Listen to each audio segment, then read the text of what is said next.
In this example, we're going to be investigating a linear transformation. This linear transformation is t, that's going to take us from R3 down to R2, and we're going to define that in terms of the image of the vector x1, x2, x3 will be 2x1 minus x2 for the first component, and x2 plus 3x3 for the second component.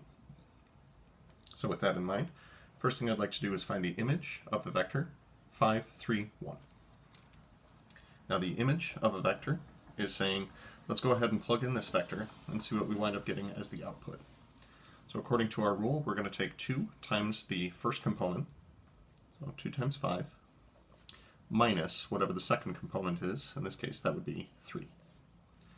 For the second component, we will match the second component, 3, and then add 3 times the third component, which in this case would be 1. Once we simplify both of these, 10 minus 3, that'll be 7, and then 3 plus 3, that will be 9. Good stuff. So next thing we're supposed to do is find the pre-image of a vector.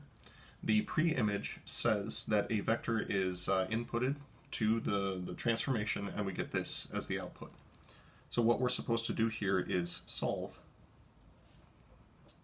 t of v is equal to this vector.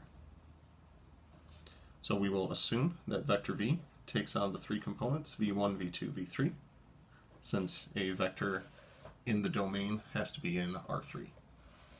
So what we're saying is that for the first component, 2 times v1 minus v2, that's supposed to be equal to our first component of the image vector, and then x2 plus 3x3, or in this case v2 plus 3v3, would have to be equal to 8.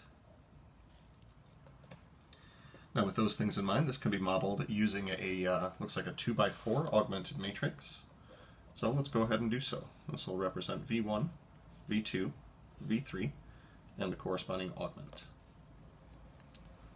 So this is where we can turn to the calculator for a little bit of help.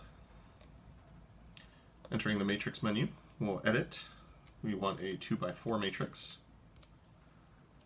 And according to our system of equations here, this will be 2, -1, 0, 6 for the first row, 0, 1, 3, 8 for the second row. Make sure that everything got inputted correctly by reselecting the matrix A. It's looking good. Then we'll ask the calculator to take this down to reduced row echelon form, option B from the math menu, matrix A, and I think we're going to get some fractions in here, so we'll convert to fractions. So what I'm seeing here, oh right, that was, probably should have done this part first, 2, -1, 0, 6, as well as 0, 1, 3, 8. Take it down to a reduced row echelon form, and it looks like we only needed 2 operations to do so. Add row 2 to row 1 and take half of row 1.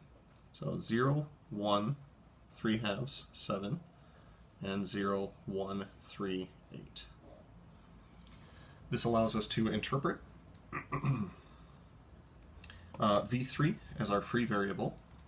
So we'll say let v3 be equal to t. Then the interpretation of the 2 rows would be that v1 plus 3 halves of t is equal to 7, and that v2 plus 3t is equal to 8. So the most general pre-image is going to take on the following form.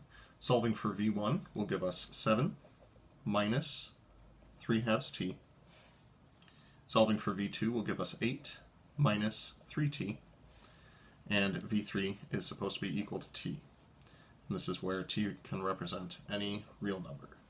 So the most general pre-image of the given vector will be given by this vector right down here.